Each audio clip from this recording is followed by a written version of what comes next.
expenses, that sort of thing. Then over summer it was cricket. But that stayed in place, and so rugby have done it over winter, and we've in the past funded electricity and things over the summer break. So that's all fine. We were running livestock. We had volunteers. One family in particular, Park's family. They've ever since I've known, the father and son have run sheep for us, and that's where we've generated our income. It's got to a point now where they haven't said that they don't want to do it, but we don't have the stock for them to do it. So we've effectively got no income coming in. So that's why I wanted to come and talk to you today. So the volunteers, interesting this morning on Radio New Zealand National, I heard, just by coincidence, we did a story around organisations like ours applying, not so much ours, but applying for incorporation, and that between 2019 and 2024, local volunteers for those organisations has dropped by 45%, which is a massive problem on volunteers. That said, we still have people volunteering. Most recently, so part of our facilities, I'll put my paper is we have tennis courts here, and most recently the community, not the domain board, but the community, and with assistance from the council, we've done some upgrades, and that was all volunteer and it was all donated. So we've upgraded tennis courts, put in new nets, put in new basketball hoops, walls, tables and chairs for people. So there is still volunteers there, but just not that, somebody that's expected to run a potentially small farm. When I say small farm, very, very small farm, but, as I said, the parks, they were required to take sheep back to their place on a regular basis, sharing, those sorts of things. So anyway, we don't have that. I also wanted to bring to your attention some of the expenses. Our insurance, like everybody else, has increased dramatically. We are trying to address those expenses. We're getting quotes from 3 insurance brokers, including the incumbent, which is FMG. So we've gone out to Aon and RBAL to get quotes there. We've also asked a lot of members to do they've done some investigating around our rates, because we don't think what we're being charged is correct. But I'm happy to say that the council are looking into that, and there should be some relief there.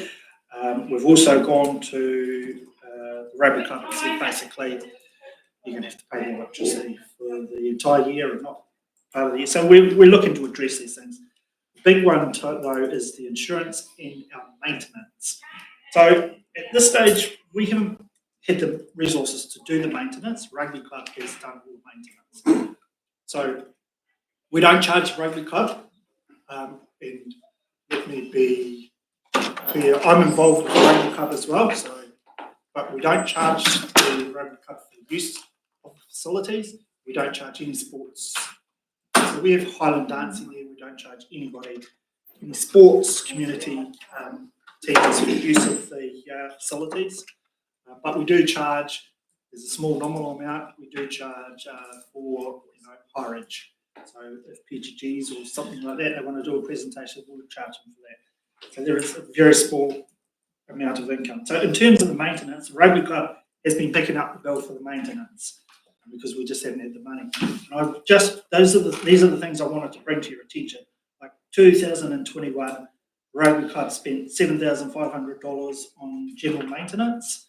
In 2022, they spent $15,000 on the roof, floors, the toilets, repairs. 2023, $16,864 on fencing and general maintenance. 2024, it's dropped to $4,865 just on plumbing and repairs, etc. So while we aren't charging them for the use of facilities, they are maintaining them, and it's a big cost. So there is a couple of other projects that they've done prior to that, And the rugby club paid for the upgrading of all the hot water and shower systems. That cost them $36,000. And then the playground. So Heriot doesn't have a playground. Well, the playground is on the domain board land. And that was recently upgraded by the rugby club as well. And that cost $30,000.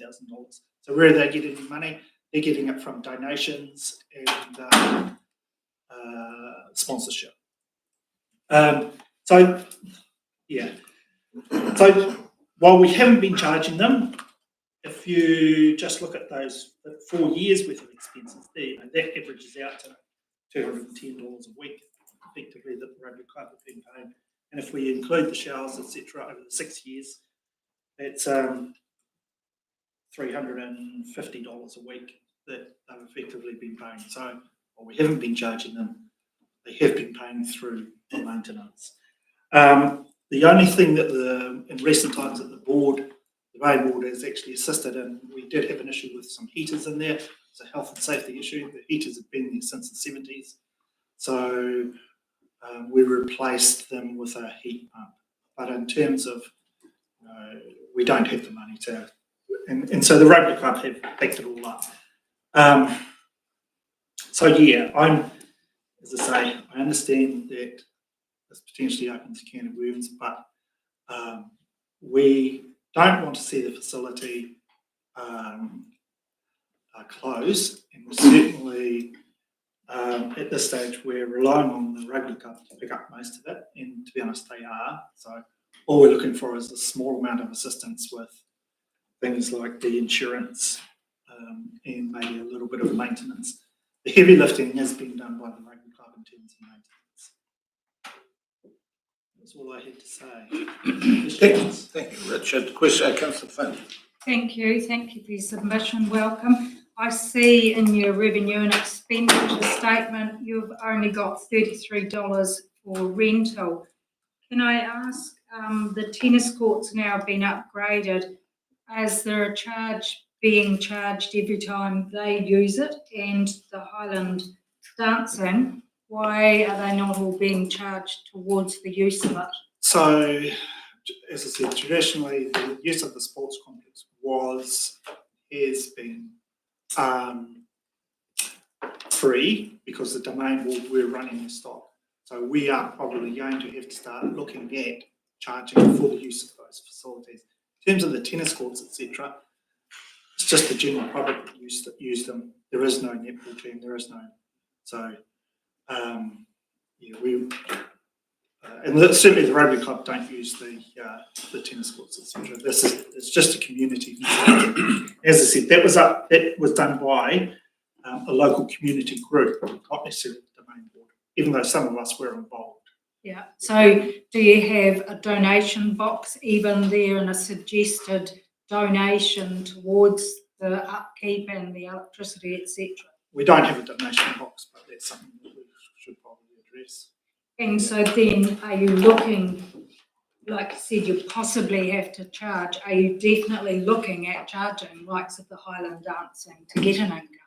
Yes, we are. We have signalled it to the rugby club too, that potentially they're going to have to start paying as well. Or there are alternatives we look at merging, so we're looking at everything.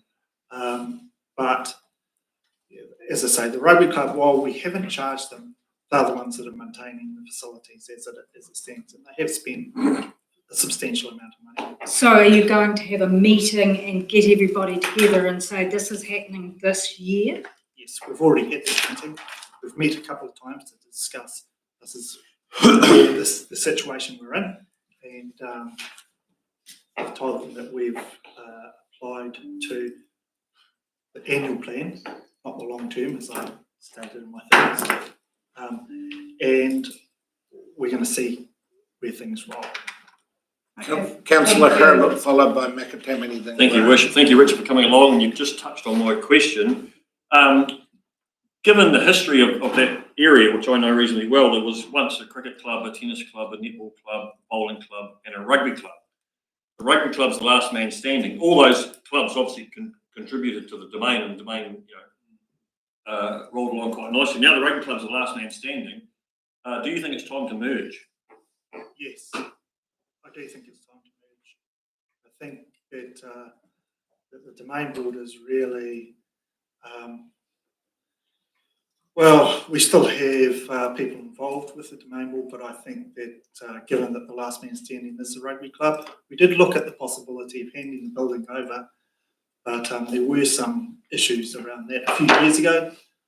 But yes, it's definitely on the cards. Thank you. Oppositions, councillor McAtamaney, Graham Ludeman. Yeah, thank you, Worship. Yeah, Richard.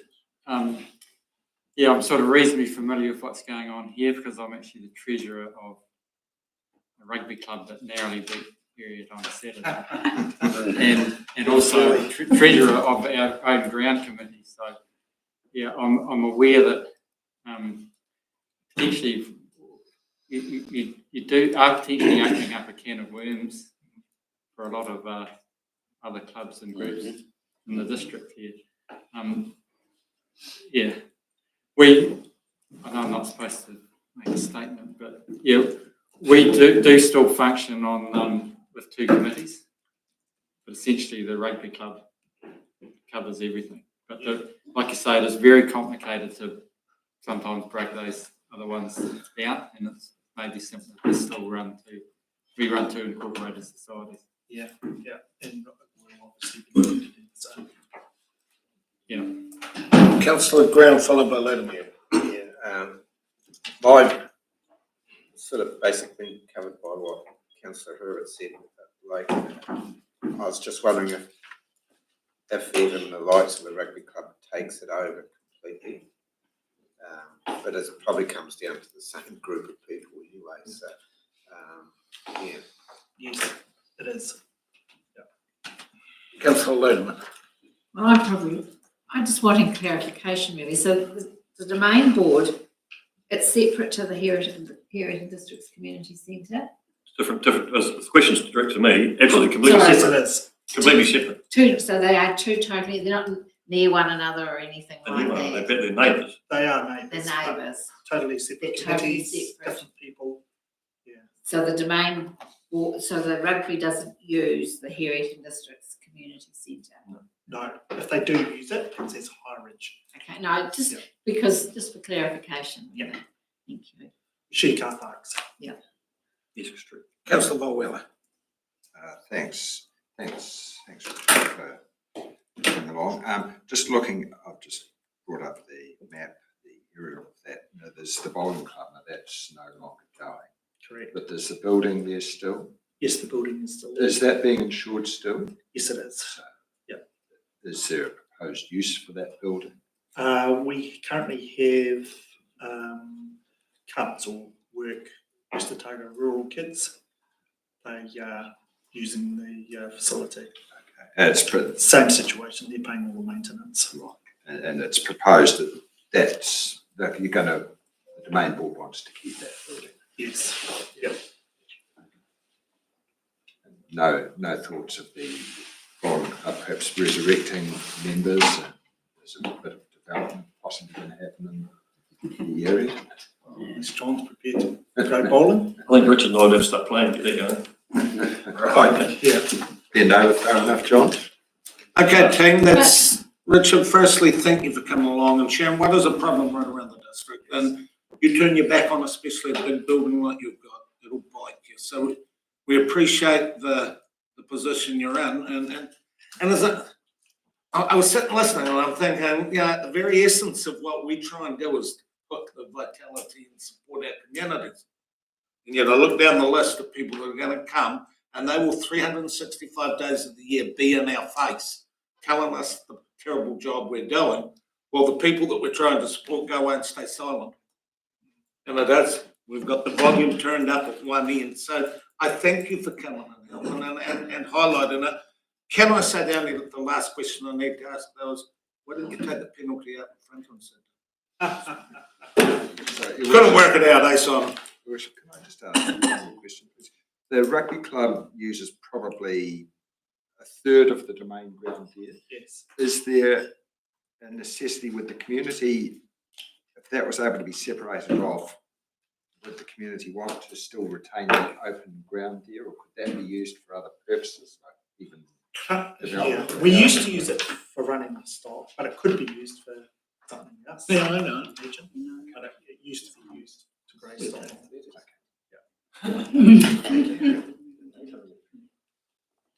I'd just like to say, sorry, but we do appreciate the stuff the council has done for us. In particular, last year we asked for the council to support us in toilets, cleaning of toilets, and they're doing a fantastic job. Nice. Thank you for that. Appreciate it.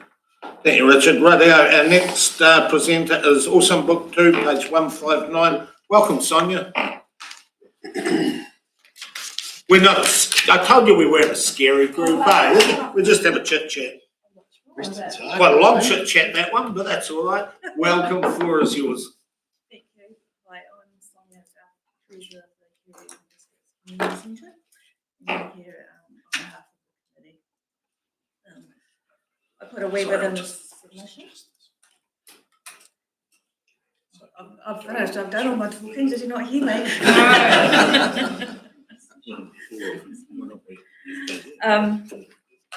I'm sure you've heard lots of it. We had an increase over the last 10 years. I think I've got 10 years in my submission, mainly due to our fixed costs of rates and diesel. And we all know why that's happened. Everyone's insurance has gone up and diesel went up significantly, although it has dropped since last year, so that will hopefully we'll see some good out of that. But we're just seeking an extension of our long-term grant, if possible, just to try and help cover some of those fixed cost increases. So I can say, give you some individual costings. So in 2016, I think I quoted the year, our insurance was 5,828, and now last year it was 10,898. Our diesel was $1,109 for the season, and last year it was $1,995. So significant increases in both of those fixed costs. So it's a community-owned facility, and we want it to be continued to be utilised as much as possible by the community.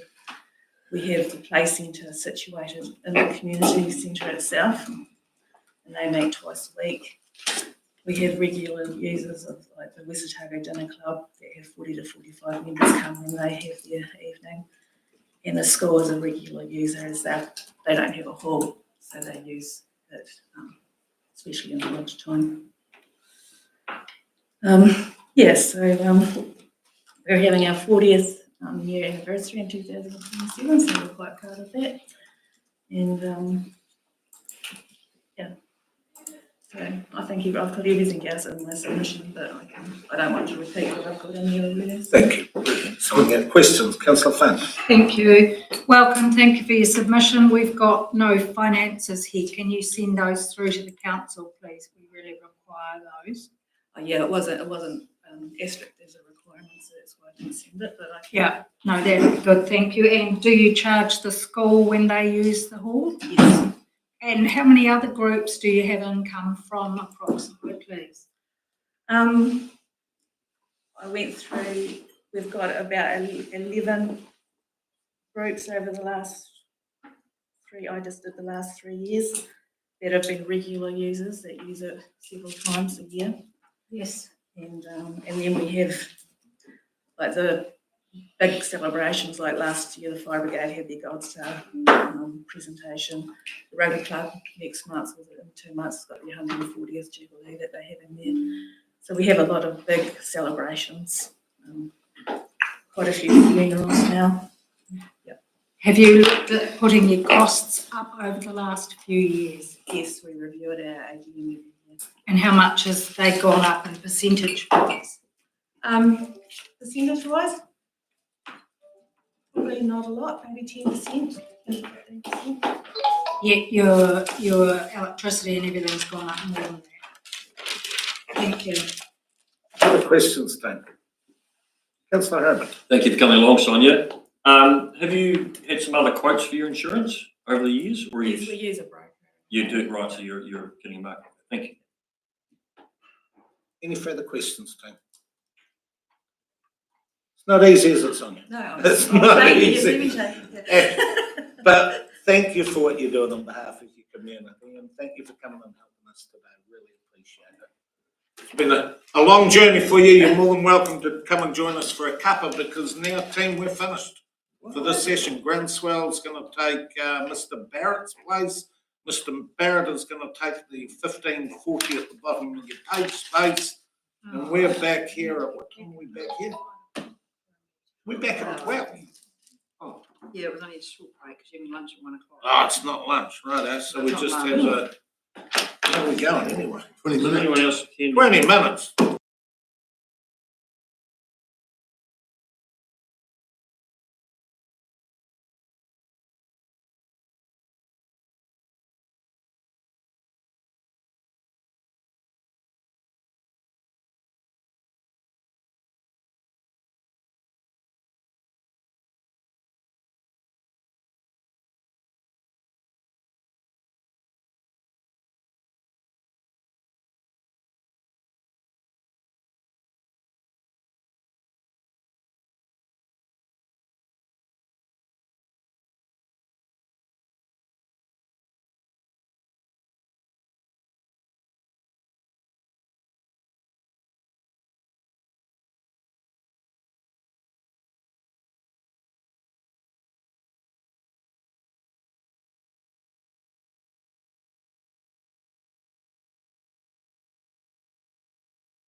Back to order.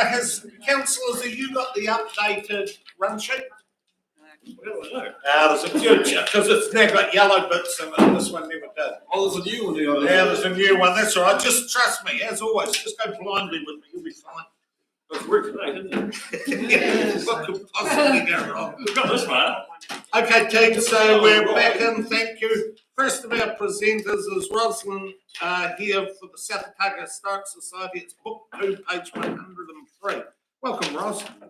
Thank you for coming and assisting us, and my apologies that I didn't catch you outside to greet you. Floor's yours. That's all right. Tēnā koutou, tēnā koutou, tēnā koutou te katoa. Madam Chairperson, Mayor Cadogan and councillors. My name is Ros McKechnie and I'm the Curator and Manager of the Clutha Museum and Vice President of the South Otago Historical Society. I think a lot of you already know me from last year's submission. But just to do a brief update on what I actually do, I manage the museum, I curate the collection, I conserve the collection, I'm the archivist, I'm the exhibition designer, I'm the education and public programs officer, I'm the host reception team leader, I'm the property facilities manager, I help with fundraising and sponsorship, I'm the promotions manager, and I'm the graphic designer. So that's what I do, as any of you were wondering. So it's a heck of a lot to do in 17 hours a week, which is what I'm getting currently paid for. Our submission is similar to what it has been over the last few years.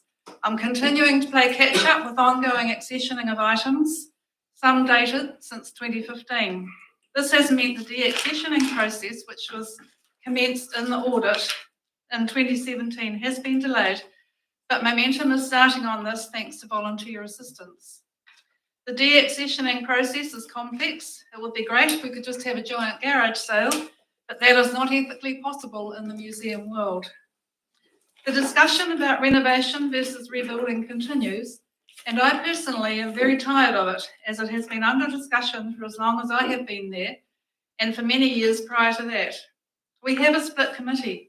There are 4 options on the table. Renovating the existing building, which will cost a few million, demolishing and rebuilding on the current site, which will require flood mitigation and several million, selling the building and relocating to a new site, or closing, in which case who will take responsibility for the collection. Some committee members are adamant that we renovate the existing building, while others are equally adamant that we sell and relocate. While this state of affair continues, I am becoming increasingly frustrated at the lack of decision-making and inability to move forward. There have been many times in the past 12 months when I have seriously considered walking away, as my predecessors have. However, I have committed to renewing my contract for a further 12 months, subject to this funding and a firm decision being made about the future. We are trying our best to improve community awareness and are gratified by the support shown when we're out in the community with our market stalls and raffles. However, that does not translate to local visitors to the museum. As has been stated before and evidenced by the comments in our visitors book, we have an amazing collection, which deserves better treatment than what it is getting at present, mainly due to lack of time, funding and manpower. I would ask that you look on our submission favourably so that the work that is in progress can be continued, whether it be by myself or my successor, whoever that may be in the future. At the moment, it's not looking good.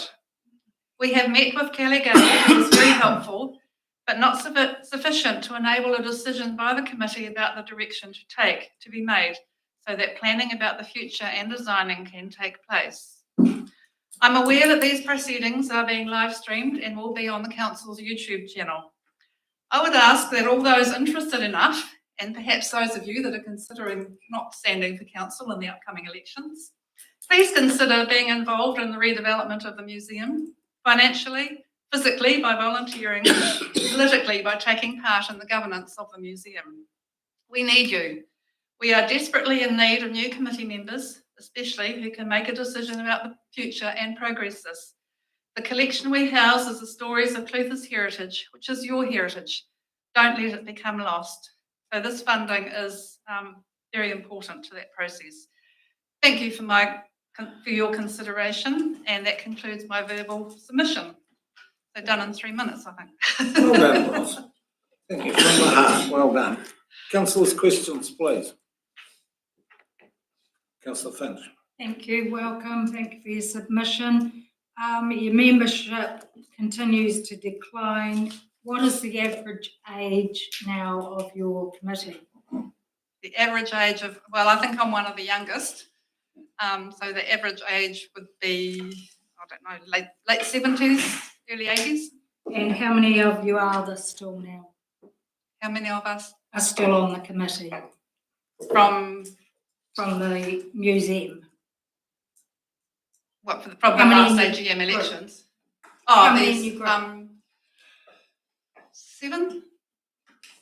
Thank you. Questions, team? Councillor Herbert.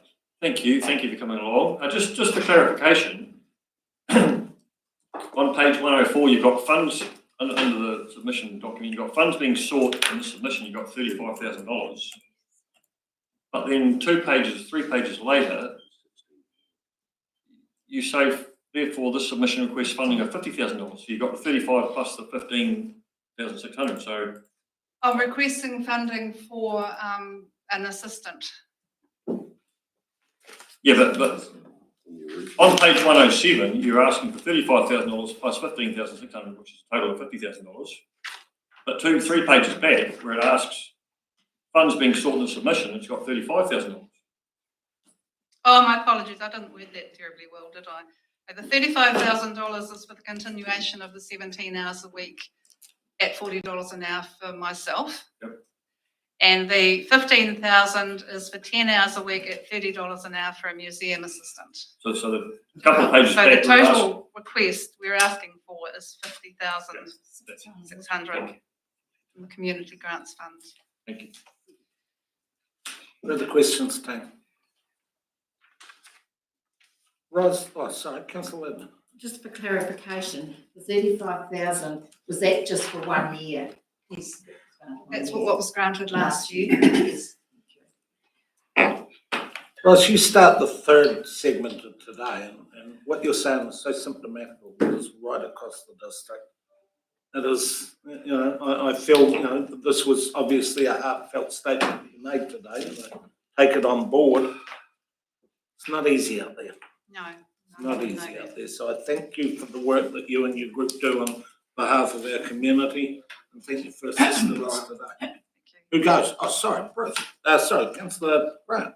Yeah, welcome, Ross. Just had a thought, which quite a rare thing, some say that. With the development of that corner and the new hotel and that there, you're probably in a prime position. Do you see the numbers increasing? Not necessarily direct from the pub, but The visitor numbers increasing. the visitor numbers to the museum. They have increased from less than 2 last year to 2.3 people per day open this year. Right. And we do get visitors coming across from the information centre. They send us over. Our concern with the pub reopening across the road, when the pub was there before, their patrons used our car park and made it difficult for people to park in our car park. And parking, as you know, if you drive down that street, it's outside the museum. The ladies have pretty much taken up the whole street. So it's, who knows, it would be nice to think that we would get more visitors, but I wouldn't be hopeful. I think that people who are interested in visiting museums will visit museums anyway, wherever they are. Local people, I think, because so little has changed in the museums in terms of the displays, they've come when they were children and young people, and they've come back and nothing much has changed. So, unless we do a huge promotion campaign and totally change out all the exhibitions, then we'll just still continue to get the national and international visitors that we do. So if every person around this council table actually visited the museum, once every 3 months, we could possibly get that daily thing up to about 3. Well, there you go. Well, I'll charge you an entrance fee, which might, at the moment it's a $2 donation, which just doesn't go very far, but Yeah, well, yes, we'll get the visitor numbers up, which would probably help with funding applications. So if we rebuild on the site, I had thought of doing a new archives research centre and then maybe a streetscape, which will bring people around because we've got the photos of the old buildings and things, so we know what they look like. So there's that, but I'm only one voice on the committee. So yeah. Thank you. Councillor Phelps. Thank you, the Chair. Thanks for coming along. You mentioned about the options that you had for the committee, either rebuilding or building somewhere else. Have you done any work or any pricing on those options yet? Or We did. We started looking at the renovation route around about 2019, 2020, I think, just pre-COVID. And we had quotes at that stage just to do the wiring, putting in some heating, some solar paneling, and upgrading the toilet. That came to about $200,000 then. Talking to people now, we're probably looking at a couple of million to do the renovation. We're not up to code in terms of fire compliance, so basically all the internal walls will need to be stripped out and replaced. We've got boiler in the building. We've got asbestos in the building. It's quite safe to be in there because it's contained, but we've just had a quote for nearly $80,000 to have the asbestos removed, which needs to be removed whether we sell or stay. so is the committee still at its standstill of what options they're looking at? It's still at a standstill of, Whether built there or somewhere else? Yeah. Or at all? yeah. Thank you. Councillor Payne. Thank you, Your Worship. Welcome, Ros. Great to see you here, and thanks for all the hard work you do down there. Just in terms of working with Topoma, just remind me, you've touched on it in your report. Just remind me where your collaboration is going with them, because I haven't heard anything for quite some time. There was a talk of putting some of the museum pieces in there. Yes. And I do see that as an essential link to back to the museum for people through the door. So can you just give us a bit of a... Well, again, it's having the time and manpower. I mean, we have been offered 3 display cases over there, to put things, those display things to put things there. So it's a matter of deciding what goes in there and then getting it going. Talking with Mary, the manager, we're putting one of the wagons over there, but again, we need organisation and manpower. Maybe the rugby club to wheel one of the wagons over there, and which wagon would be the most appropriate. And also the excuse me, the 2015 display that was done on the World War I with New Caledonia. If you remember that, we've got that sitting in the back room, not doing anything very much. So I've talked with them about putting some of that up over there in the meantime until we get the permanent displays setting up over there. So it's really just the time and things to get that organised, to get things over there. Yeah. Right.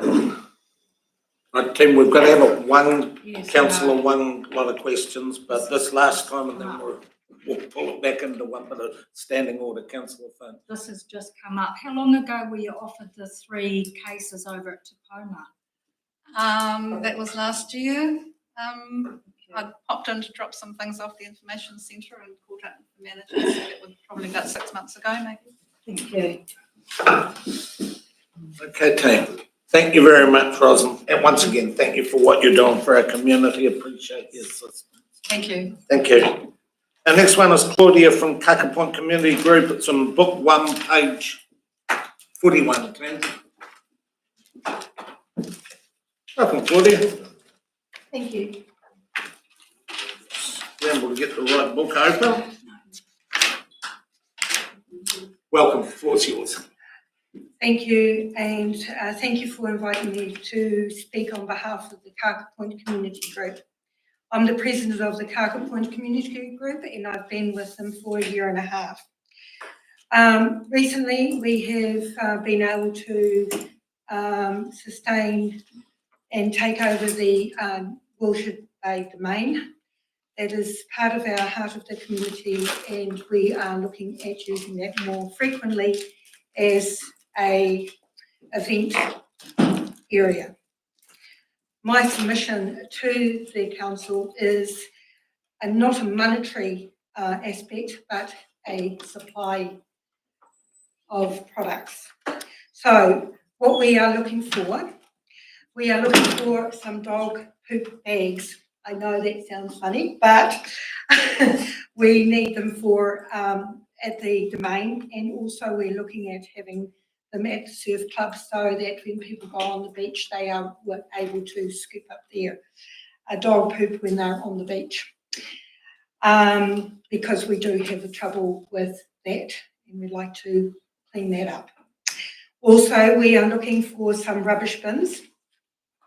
The rubbish bins, like we've got at the surf club, and we would like them at the Kora Creek.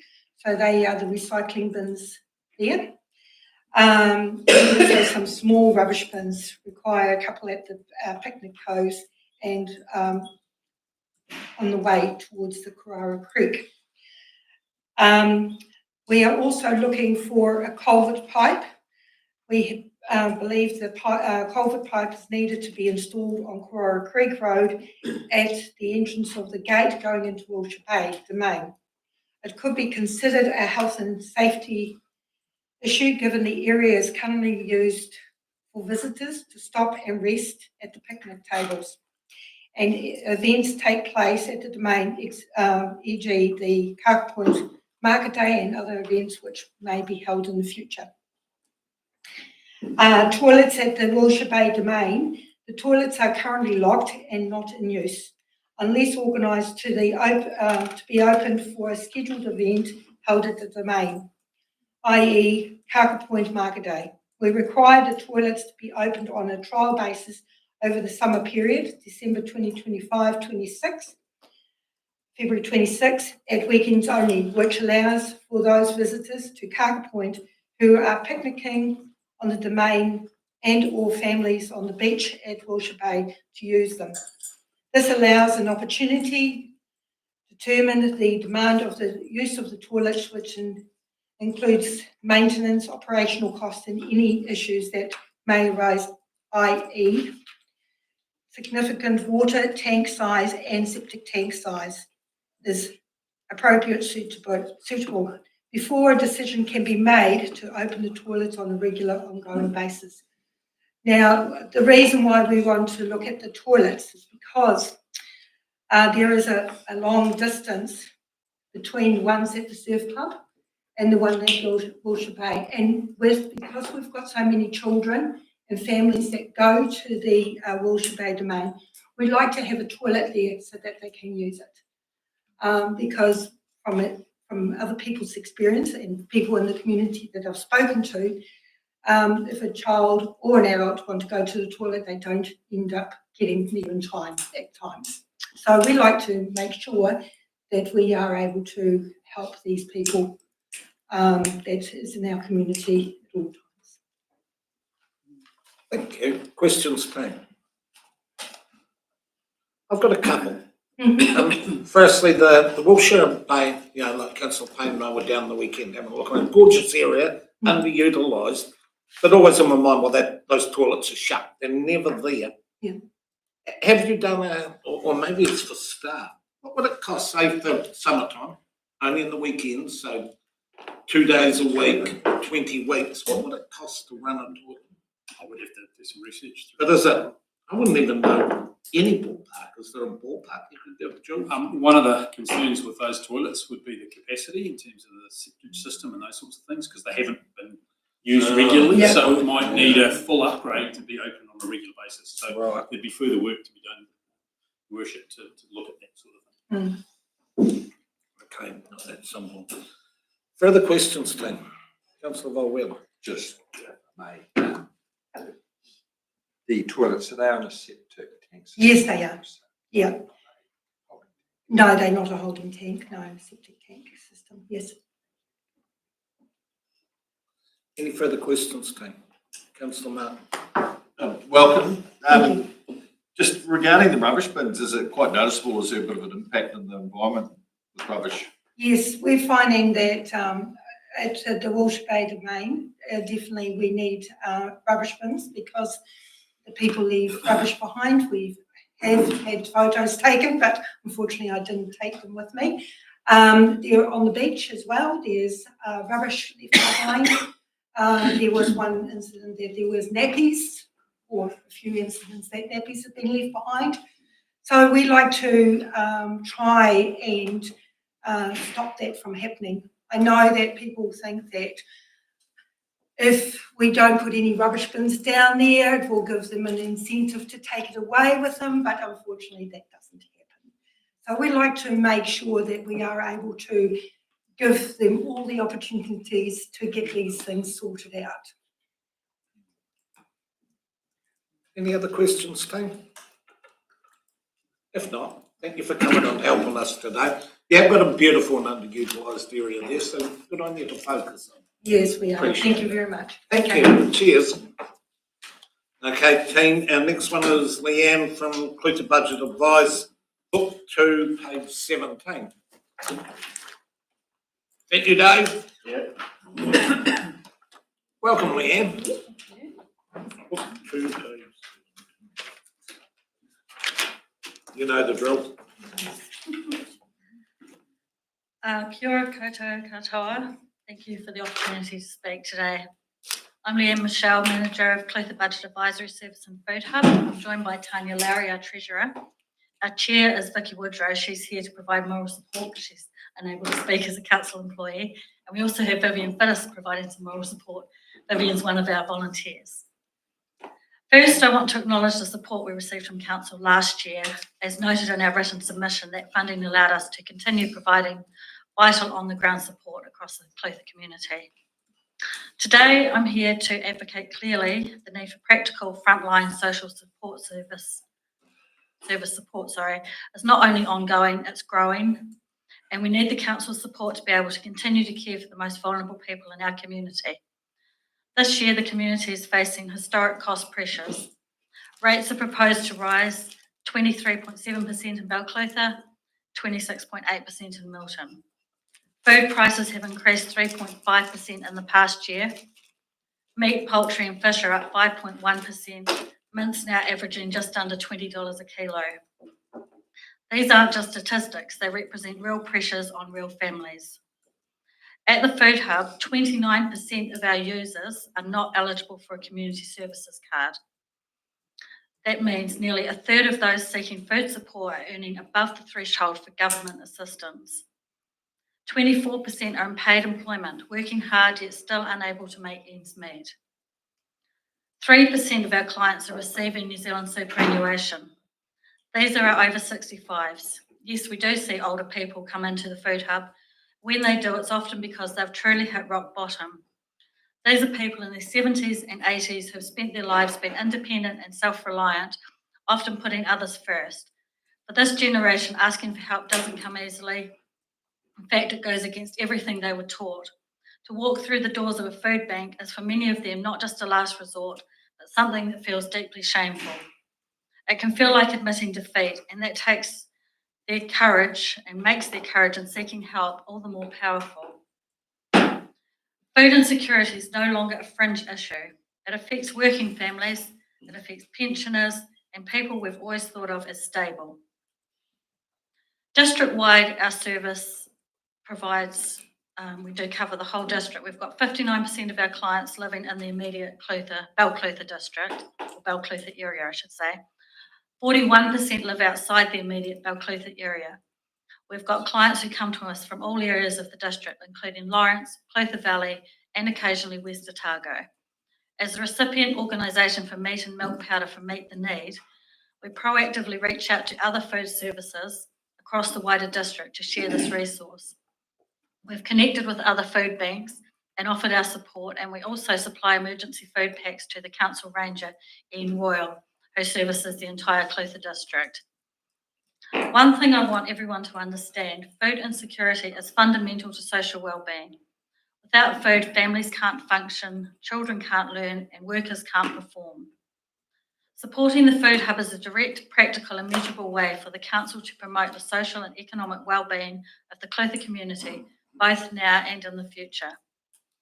The $25,000 we're requesting is not abstract. It's an investment in preventing working families from falling further behind. It's an investment in ensuring our older people don't have to choose between heating or eating. And it ensures that Clutha is a place where community wellbeing is seen as a priority. Currently, there's a real imbalance in the funding landscape. Ironically, when the need is highest, donations and grants often drop off. Our board is proactively working to future-proof our organisation. We're exploring sponsorship, community partnerships and long-term funding options. We're also reviewing how we balance our small team of paid staff with our passionate and dedicated volunteers. That balance is critical to our sustainability. I urge you to not see this funding as charity, but as essential infrastructure. Thank you again for your time, your consideration and your commitment to the Clutha District. I warmly invite you, each of you, to visit the Food Hub at 18 James Street on a Monday, Wednesday or Friday. Come and see for yourselves what our day looks like and the impact we're making. Thank you. Well done, Leah. Questions, Tam? Councillor Ludeman. Thanks. Thanks again. Can you just tell us how much of the Clutha district that you service? Like obviously you're based in Clutha, Yep. but how wide does? So if anyone that comes to us is, we don't turn people away. So the whole Clutha district.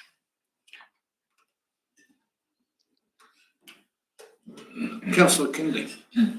Sorry, just adding to that one then. You say you don't turn anybody away. Do you actually know they are from the Clutha district? Some people, we do get the occasional person that is transient. Like they don't have an address in the Clutha district and they're passing through and they need food support. But yeah, we ask for ID if we're unsure of where someone is from. Yeah, we have quite, we collect stats and we... I know a lot of the addresses in West Otago are Gore, so... Oh, I see what you're saying, yeah. Okay. Well, also if someone's coming, someone from West Otago would come, they would usually come once because they're in Clutha, we refer them to say, well, there is a food bank, have you used that?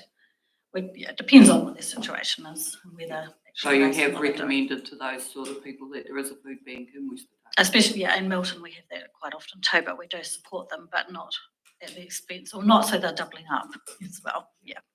Thank you. Councillor Mackie, followed by McCall. The people who come and visit you in the food bank, have you recommended that they get involved in a community gardens or anything like that? Because that's very much involved in growing food, for, helping grow food for yourself. Absolutely. Yes, we do.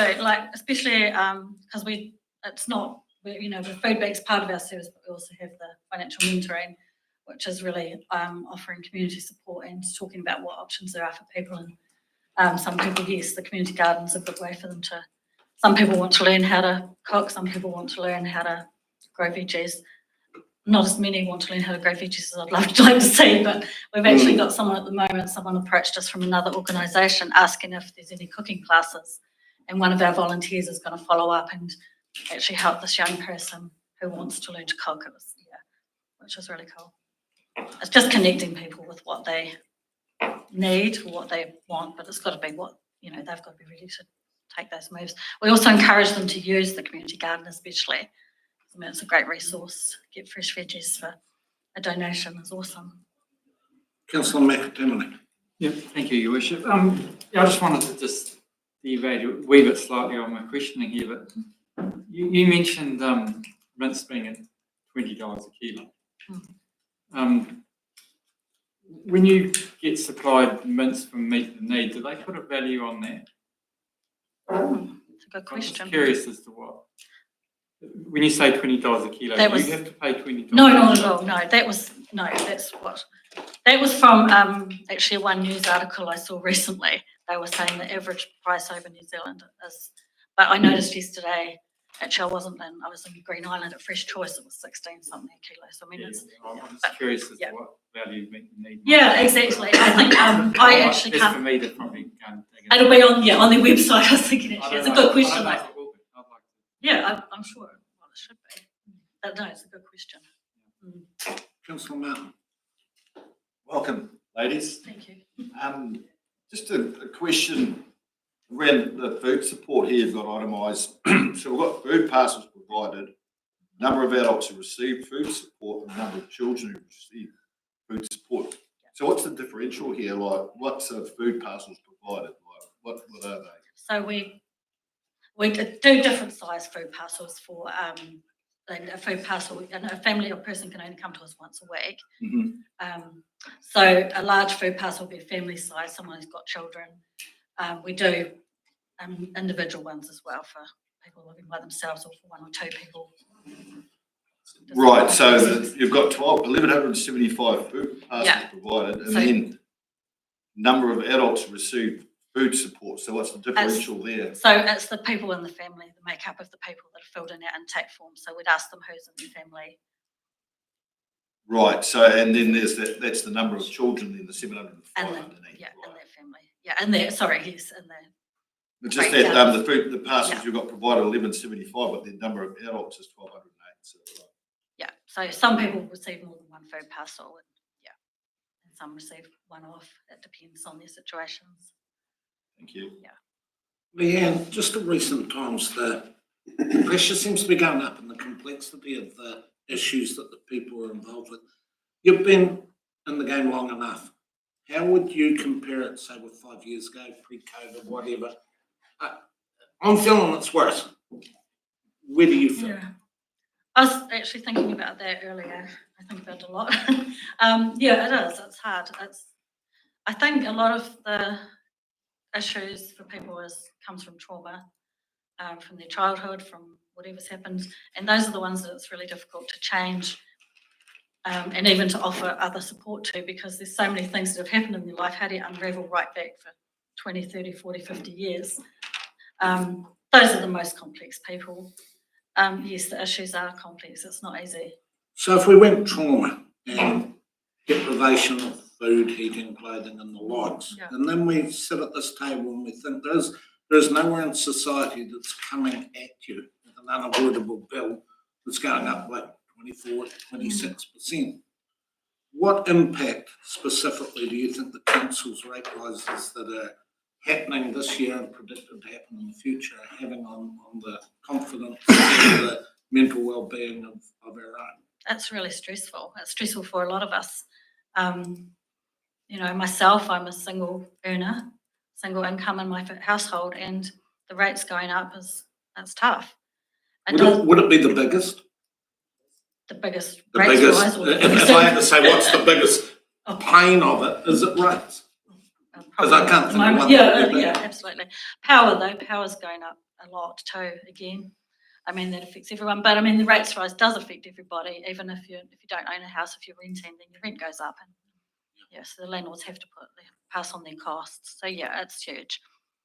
And I know we're not the only district that's happening in, but it doesn't. Yeah, it's definitely going to affect people a lot. And I know, people are talking about it, of course. Thank you. I guess it just means for the general public, there's things you cut back on, but eventually you can't. What percentage would be at the can't? Are you already seeing that's all these people that come to us, What percentage?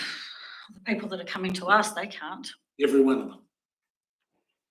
Yeah, they've made that. Yeah, they can't cut back any further. They might be, coming to us because they've got to pay. They might have a car that they're paying off, but they've got to either make that car payment and keep working, or ask for food, because you can't go somewhere else and ask for money, can you? So, a lot of people come trying to get money from their KiwiSavers under hardship. All of them pretty much are accepted. There's probably one a year that's not accepted. And you can't do that without proving hardship. So, which is a real, twofold situation as well. Councillor Ludman. Another question. With donations and fundraising, the likes of COGS grant, have you got to apply for that this year, or do you know that it's coming in? What kind of funding have you got for this? COGS, we are going to at this time apply for multi-year funding, because it'd be good to know what we're actually getting. We've actually had 2 funding applications declined this year already, which is it didn't used to happen. Honestly, you'd apply and you'd get the money, it's just not the same. TTCF, I talked to them about an application that was declined. They said just reapply. They only have so much money. Reapply. There's no reason that they turned us down, except there's not enough to go around. They did say that there's less money going into the pokie machines, but that also means there's less money available for funding. But I was kind of excited that there's less going in, but yeah. It's an evil cycle, all right. It is, isn't it? Yeah. So other funding, like you've got no new funding streams coming on board. So we're looking at the moment at we've got a meeting actually on Monday to really push some plans for more sponsorship, community funding. We know we have to go out there and ask, and we hate asking. I just like, this is the one thing I really don't like doing. But we have to, or it's going to become not sustainable the way it is. So would an option be to cut costs? I mean, you're obviously open 3 days a week and it's needed, so I'm not saying it's not needed, but say you were only open 2 days a week, would that help for some? Possibly. We're looking at everything. Yeah. We just have to look at all our options, but then we still have the rent. And our rent is probably our biggest, it's one of our biggest costs, and we're still going to be paying that whether we're there or not. We sublease one of the offices out the days we're not there, so things like that help. Okay, team. Councillor Volwheeler. Thanks, Ian. Just, I know last year, in 2024, put out 1,175 food parcels. And we'll roll through the 2025 year now. How was it tracking last year? I'm just trying to move back to my last report, but we are higher than last year. It's not a lot higher, but it's similar, but it is higher. Yeah. And it's not just the food parcels are one thing, but we also have, I don't know if you read the submission, we've got a lot more detail about other ways we support, like mental health have emergency parcels, Ian Royal has emergency parcels. We supply, so that there's other things out in the community, when we're not there, when we're not open, those ones are really important too, but we don't count them as food parcels as such, so extra support, I guess. Okay, team. Thank you. What a terrible position. and it's symptomatic of so much that we're hearing today, but thank you for what you do for the district, and you keep going hard. All the best. Okay, next one's Joyce. Welcome, Joyce. Would it be an annual long-term plan without Joyce? So book 121, we actually were down in Kaitangata the other day, and what a tonic it is to just drive along and all the new houses, and she's looking pretty sharp. I'd just like to thank Council for the opportunity to come along and talk today on behalf of the Kaitangata District Promotions. The submission we're putting in this year is regarding the District Council mowing the area adjacent to the new walkway. Now, we've established a new walkway between the pump house and Barry, Merrill and Robertson's down Summer Hill, and it's already been sorted out, but they're going to put AP20 on and roll it within the next week. The length of the trail is approximately 740 metres, and I've been talking to Stacey and Mike, and they think it could, if it's mown once a month, it could cost $6,000 a year. We only have it in the mowing season, obviously. We do have some neighbours who are mowing it voluntarily in their little patches, so that might continue. At present, the locals are mowing areas, and we're just wanting Council to look at the option of having the people who come and mow the parks and reserves in the town once a month, scooting down there on their wee tractors and coming up each side of the walkway. We do have PD workers with their weed eaters going around the willow trees, but we just want to make it user-friendly for people walking down there, because the river's just a great asset to the town, and people haven't been able to get close enough to it to have picnics. We intend to have picnic tables, seating and things like that, but we are funding that ourselves. So that's what we're asking Council for today. But I'd like to take this opportunity to thank the Council, especially Mike Goldsmith and his work with Our Place Kaitangata. We've achieved the Memorial Gardens completed, the boat ramp completed, CCTV approved, and the ceiling looks as if it's underway on the streets we've asked for in previous years. So we're very grateful that the people around this table have voted positively for things in our town. We're also grateful for the council's involvement in supporting the Kaitangata Housing Trust. Special thanks to Steve Hill for his work with us to enable, well, we might have built 12 or 15 houses, but other private individuals have built houses. We're now up to about 25 new houses. So it's amazing what can happen in a town. We also like to thank Bruce Graham. He's our ward member and attends all our promotions meetings, and Brian for his continued support over the years. We've only got one other thing to do on our place Kaitangata, and that's the access to Smith's Beach from the Wongaloa Domain. And we feel that we can do that with our manpower. We've got a big volunteer group and we just ring them up and they arrive. So today I'm just asking if council would fund the mowing once a month of the new walkway. Thank you very much. Questions taken? Councillor Graham, followed by Bill. Yeah, thank you, Joyce, and thank you for the kind words. Do you think now that you're developing the side of the river will change our plan from the gateway to the Catlins to the Riviera of the South? Still the gateway to the Catlins, we know that, it's met. I like your sense of humour. We'll now move on to Councillor Wheeler for a question. Thanks very much, Joyce. I just on your submission, you sent in a photo there. It's on page 25 of that council document, and it's got a photo there alongside the river. Is the walkway gravelled or? It's going to be. It's going. AP20 or AP40 or whatever they put on them. They've already got the path dug out by digger right away down, and they just got to put that on and roll it out, and then they'll be ready to go. But people are even using it now. It's dirt because it's not wet and it's not grass, and it's, it'll be an asset. So sorry. Just mow basically one mow width down each side. There and back. Yeah. Councillor Payne. Thank you. Thank you, Your Worship. Welcome, Joyce. Just reiterate for a start off what Brian said right at the start. We had a good look around the other day, and it's Katangata's amazing. Eh? It's really fantastic. So well done to you and your team.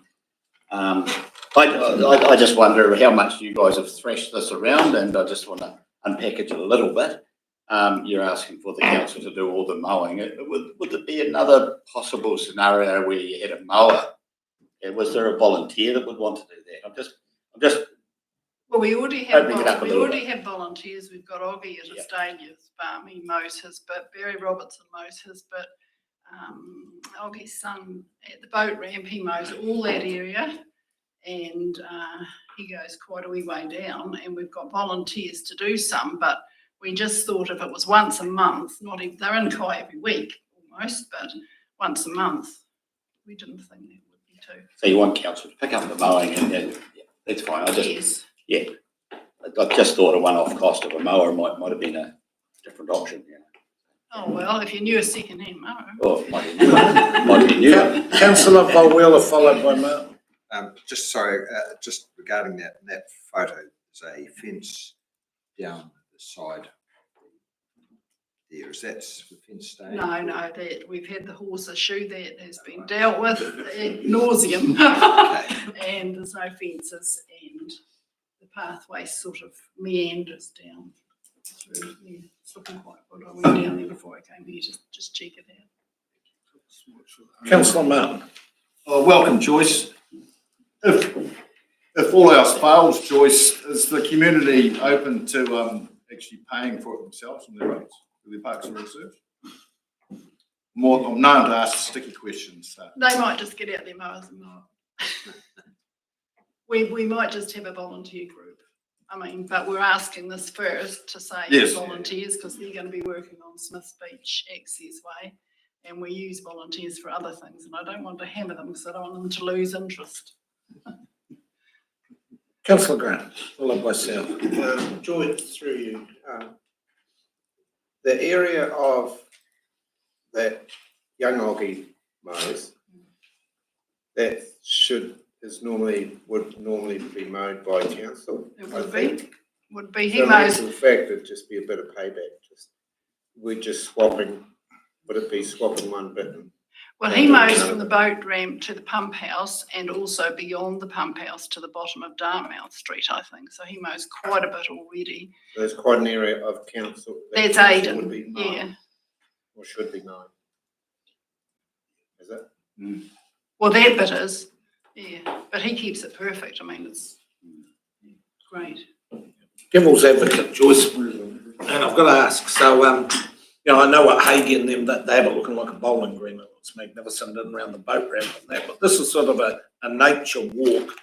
And you're saying cut it once a month, and yet I'm thinking, well, you'd keep it back from tillage if you did it 3 times a year, spring, sometime around summer, sometime about now, and it'll be pretty well tidy. Yeah, You won't be walking through it. So we're down to no coffee and newspapers, austerity.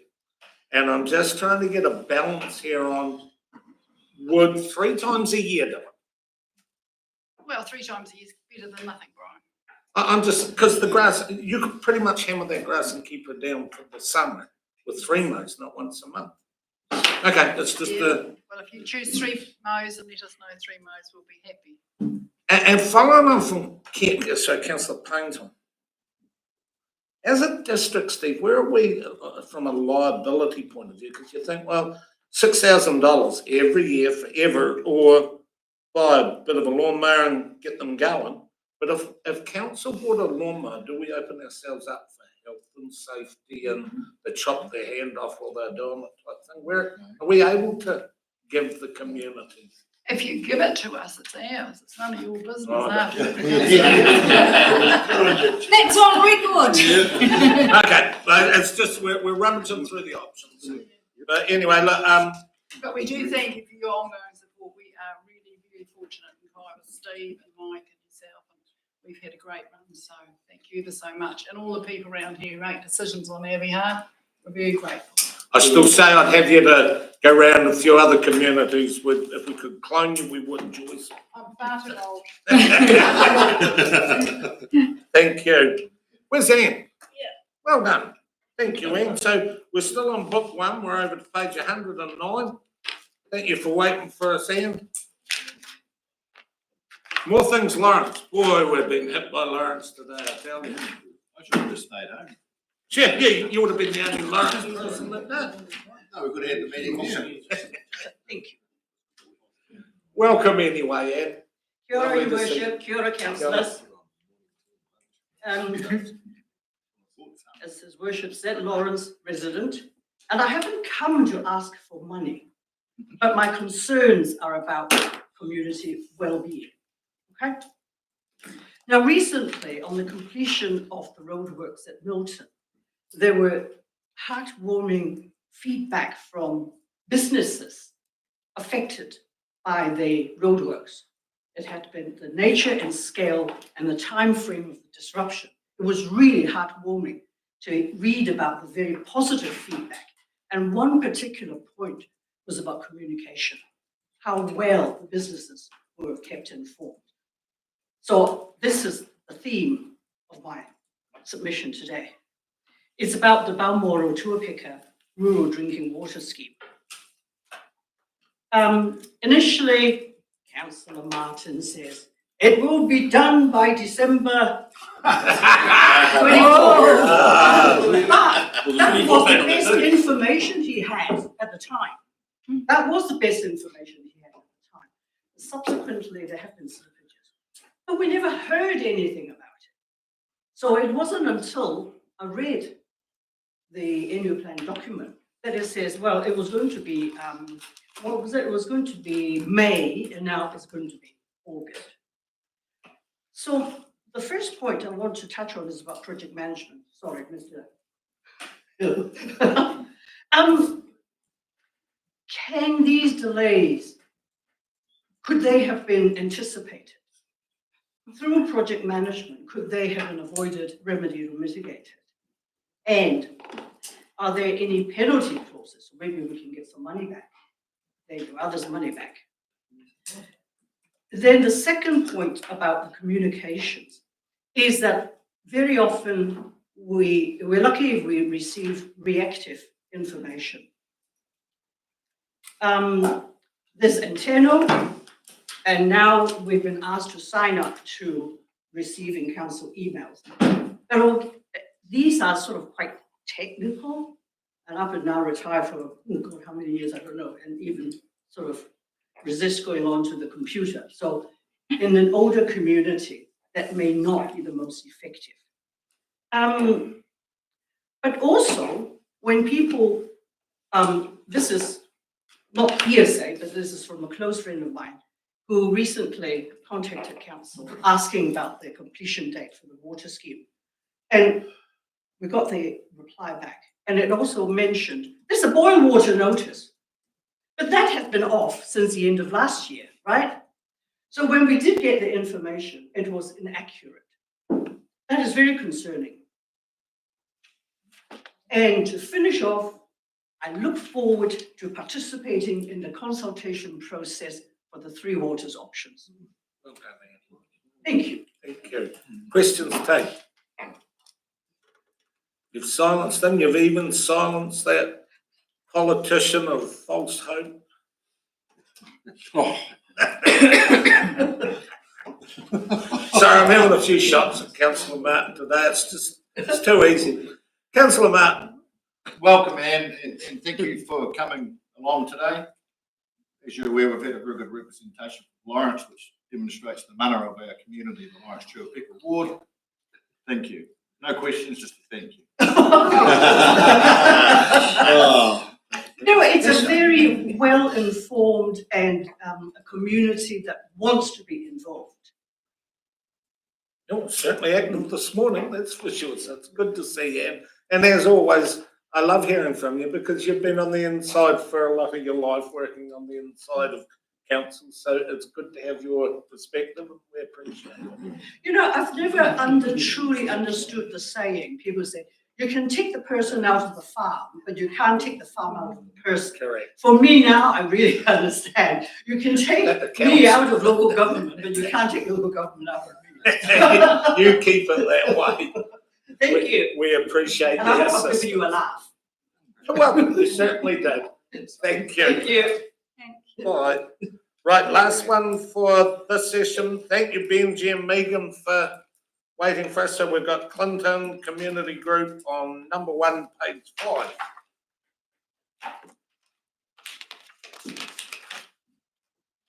Welcome, Tate.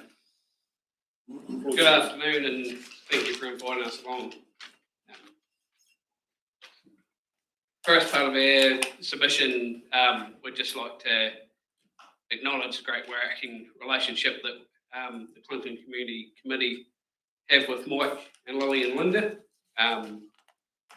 You know, they're superstars, really. They make stuff happen and are the glue that makes everything work. And then also council and the councillors making the decisions and helping us achieve our projects. We've taken our annual submission to sort of to put forward where we want to head and some projects that we are working towards.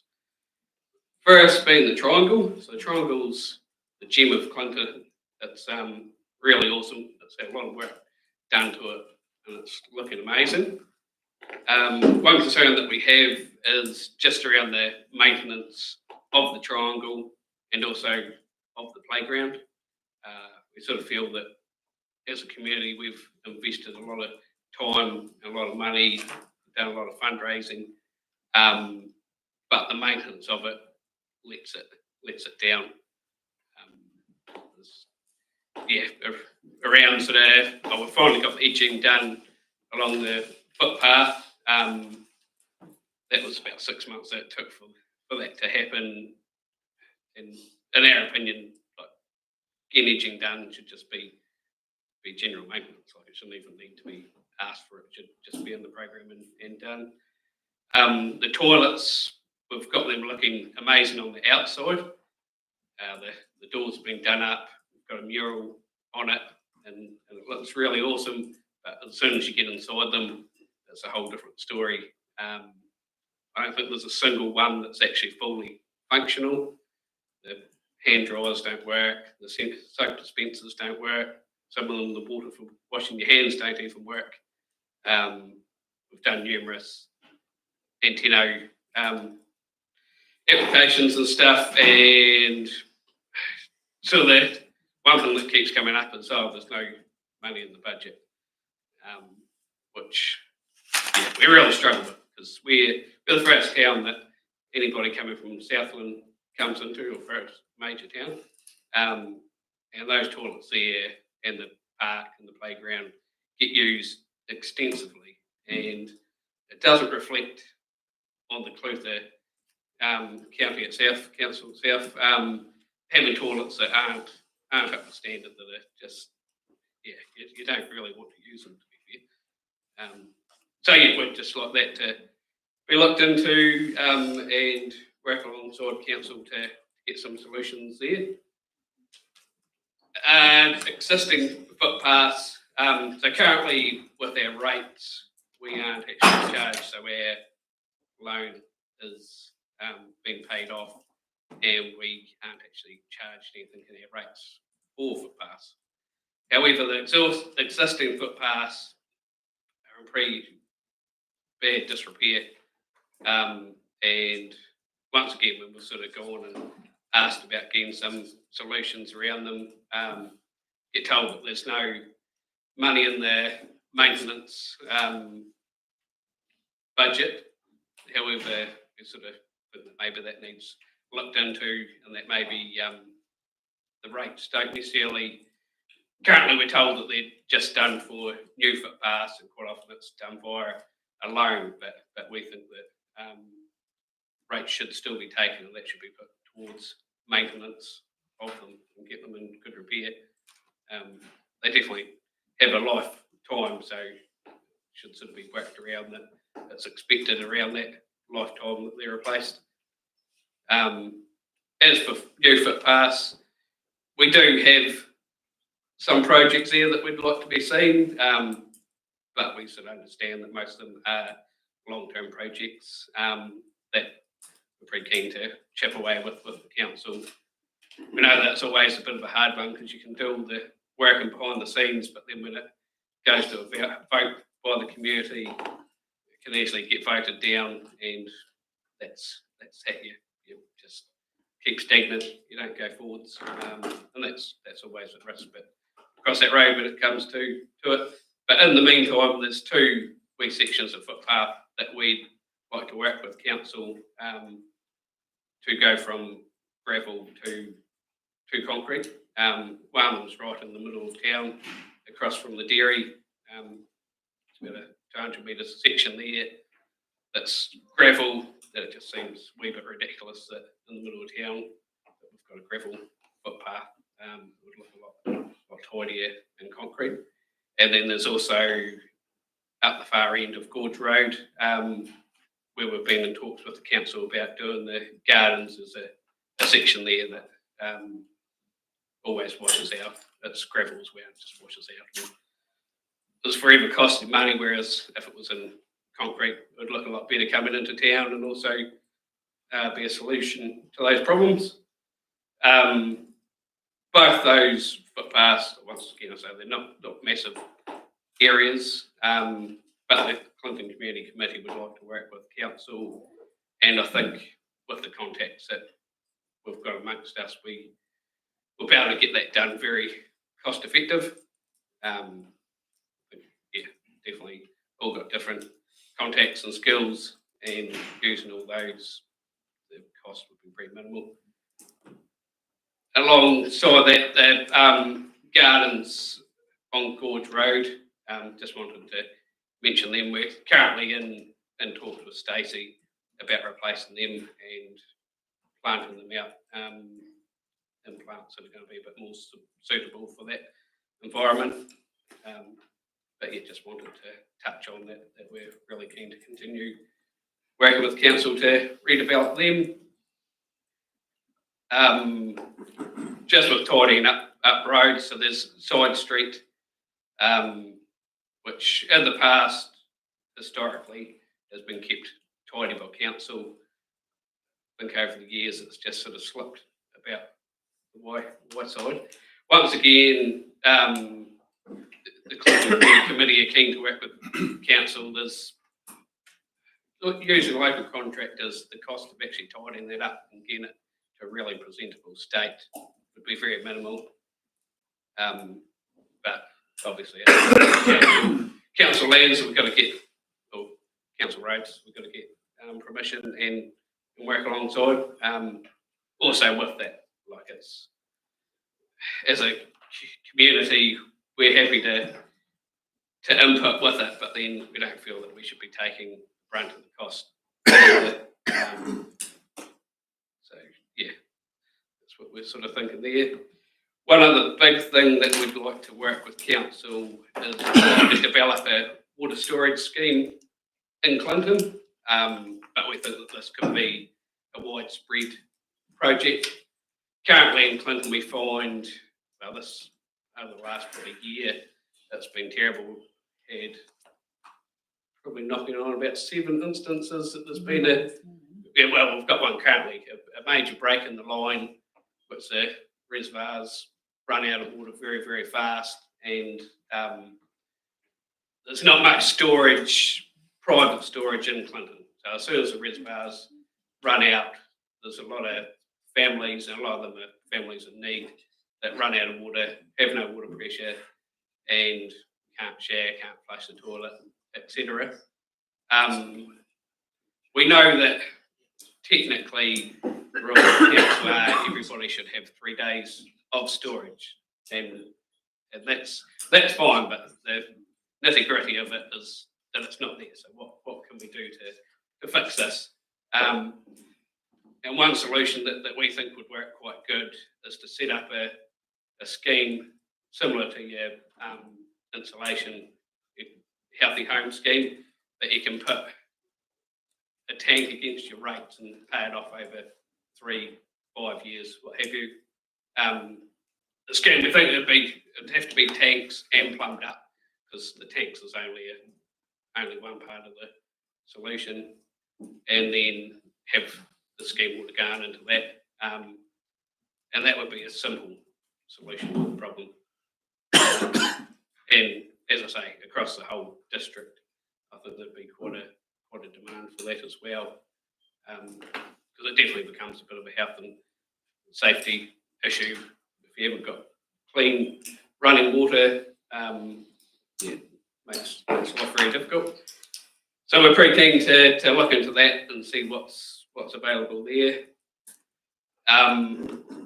Next part, which is sort of around the water too, and touched on it before, is around the communication when we run out of water. We've had 2 or 3 times that the breaks happened after 5 o'clock on a Friday, and the town has not been informed that the reservoirs are running low and the town's run out of water. Nobody's known. We haven't been updated on when and where the water's got to be come on, and quite often it's not till the Monday before it's fixed, and we don't see a water tanker out there over the weekend and stuff like that. That side of it all just shuts down over the weekend. So we'd just like to see a bit of work done around that.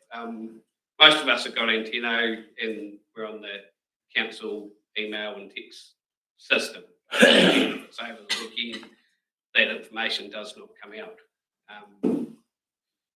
I know myself that the technology around tanks, around telemetrics and stuff like that, the technology is there to make it that alerts can be sent out when things are getting low, and even if it's, I presume that council have got systems in places that their contractors get sent alerts when there's an abnormal fluctuation in the system, and so maybe the scheme around that is that the community can get automatic text that doesn't matter if it's a weekend or what have you.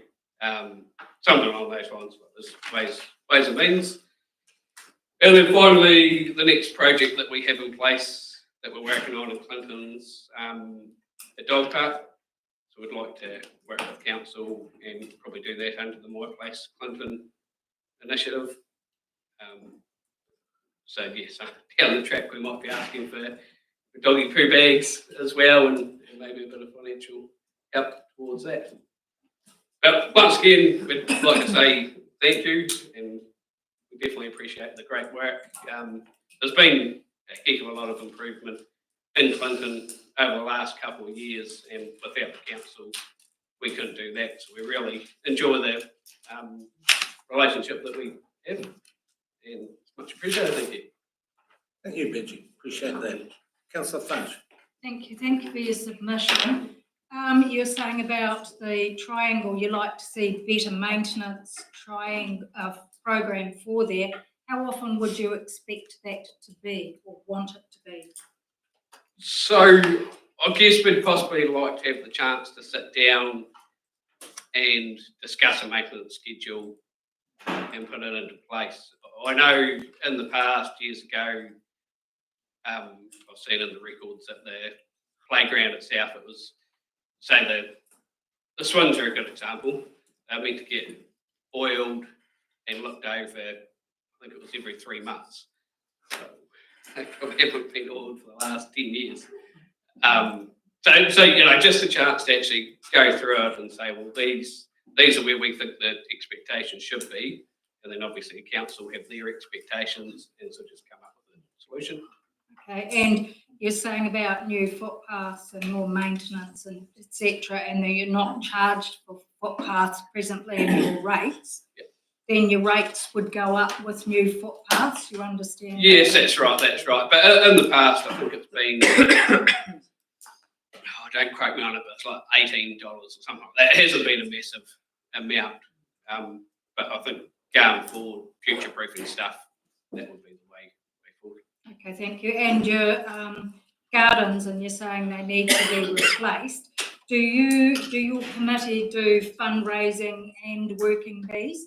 Yes, yeah, we do. We do a lot of working bees, and currently, which I didn't bring up in here, is CCTV. So we're currently, if you keep an eye over the next couple of weeks, there'll be silent auctions, fundraising for our cameras. Well done. So then would you help out with planting or financial for those gardens? What do you see there? Yeah, so actually with that current plan, there's we'll be assisting planting. I think. We've got plants in mind. Yeah, so we've done a planting plan alongside Stacey, and yeah, we plan to actually do the planting ourselves. Yeah, Stacey's sort of talking, having a traffic management plan, and then having us work from the. We need to work together. We have planted once before, and council came and sprayed it all off. So that's why we want to work with you. Right, the second one. That's right. And Composition, Councillor Herbert, Pine, then South. One quick. Sorry, I've got just another one. Your water tanks, have you asked or put out a survey to the residents for what cost would be to them, and if they're willing to have that put on their rates, because it would need the whole community's buy-in? Yes, yeah. So in saying that, the idea that we're having is each individual will do an application for that if they want it. But we are currently, as soon as they're ready to go out before our next meeting, got a survey there around the water tanks, and then also just getting some feedback on the projects and stuff that are currently happening. Lovely, thank you, well done. Councillor Herbert, followed by Thanks, guys. Benji, quick question. Have you got an idea of what size tank you would be optimal for inside a house for a couple of days? So technically 3,000 is enough to do it. I'm always in the idea that if there's an opportunity there to put a 30,000, the difference in price isn't that much, and you're sorted. You could be a couple of weeks without it. So if there's a major event, because so with our survey too, it's around civil defence as well. Good man, thank you. Councillor Pine, followed by Thank you, Worship. welcome team. Again, thank you for all the work you do in your own in your wee community, and thank you more than ever for your solutions-based submission. I think it's been a great submission this morning. If you had to pick one or two things that you would pick out of this as priority, what would they be? That's a wee bit difficult, but to be fair with what's going on today, water tanks, because I think that's a very good one for those in need as well. Yeah. And then Megan saying footpaths, and toilets. Probably the triangle is probably my big one personally. Sorry, what was that? Probably the triangle's my one personally. So I've got a couple of questions, but probably more direct to staff, just so that I know. Hasn't it been in recent time that government withdrew all support for footpaths? I'm not sure whether that's maintenance or new or what the rule is. Yeah, well, the government's significantly reduced the funding for footpaths from Your Worship, so we've only got a fraction of what we asked for footpath renewals. So if we were going to do additional footpaths and it would be coming back to council through the LTP process, at the moment there would be a lot higher rating requirement to do the footpath renewal work. And it falls on the individual community still. For new footpaths, renewals are spread over the... Is that 100% or 85%? No, for footpaths it was 100% funded by the Okay, thank you for clarifying that. And then... Sorry, we should also just add it, we had intended to bring you a rating policy change around how footpaths would be funded, because we feel it's inequitable that new footpaths are funded by the individual small communities because they just can't do it when we look at that side of it. And we felt that it was important that you would have an opportunity to have a look at distritising new footpaths as well, just as we have with repairing footpaths. But what we couldn't do it because we weren't going to do any rating changes this time around, given the problems we've got with the rate situation. But it is something that we are certainly wanting to bring to council, have a look at the bigger question, because the problem with footpaths is communities can't really do footpaths because it falls onto them individually, same as the water was and things like that, right? And there needs to be another look at how we support smaller communities with that type of infrastructure. Now, you can choose to go one way or the other, but we believe we need to bring it to you. We just can't bring it to you. We weren't going to bring it to you this time around. We'll have a look at what we can do around rating changes next time round. Ideally, it's LTP, but that's 2 years out. So perhaps next year we can have a look at that. And the second one is, I don't know, we've got 20, 25 toilets, public toilets around the district. We must have a maintenance budget for that. Is it first in, first served? Or, how do they get it? No, there's no money for it. How is the money? I'm presuming there is a budget allocated for the maintenance of all the toilets, public toilets. How's that allocated? It's usually on a needs basis as we go throughout the year, but I'd have to talk to staff to see where we're at with that. We have had quite a bit of vandalism on our toilets, which we've publicised, so that's been sucking up some of that money. We do have renewal budgets for toilets as well, so we'll look at that in programs. And we are, Your Worship, prepared to put more money into the higher user toilets as we already have. So Clinton would be acknowledged as an extremely high use toilet, but as Jill said, there's also a combination of the vandalism problem that's contributing to that. So Councillor Kennedy, followed by Madam Kennedy. Thanks, guys, and thank you for all your work. My question is probably more to staff. Just the one on the camber of the road, when you're parking and you're on that main road, is that camber our problem, or do the group go to NZTA to lift? Because it is horrible. I mean, Tapanoe used to be like that too in certain places, and we actually had the road lifted up, but I can't remember who. Through you, Your Worship, from the Cuban Channel out is NZTA, so it would have to be an approach to NZTA to see where that fits within their work program. Can I just make a wee comment on that? So in the past, we've sort of gone along those lines and ended up Stonewall. I just don't get anywhere with them. Is there any ability for council to help us with facilitating meetings with NZTA and actually giving us a bit of nous Through your worship, absolutely, we can help you, but we'll potentially get the same response back as a council. We have on other matters too, but more than happy to help where we can. I say, yeah, fine that they seem to block off small communities, but maybe, it's across the board. Okay, team, firstly, can I thank you for, I think Clinton's looking pretty spick and span. You remember a few years ago, we were sitting down the road looking at a Benji, and you've done a lot. You should be proud of what you've achieved so far. And like Councillor Payne said, thank you for the positivity and you've been proactive, and that's synonymous of where you've always been. So thank you for that. Sure, thank you very much. I mean, we're making some really good progress and got good momentum. So hence why we're standing here to keep that momentum going. Brilliant. Appreciate it. Okay, team, we're tuned into it again, so we're going to have a shortened lunch. We've got Sid coming at 1:30. It's 1:14.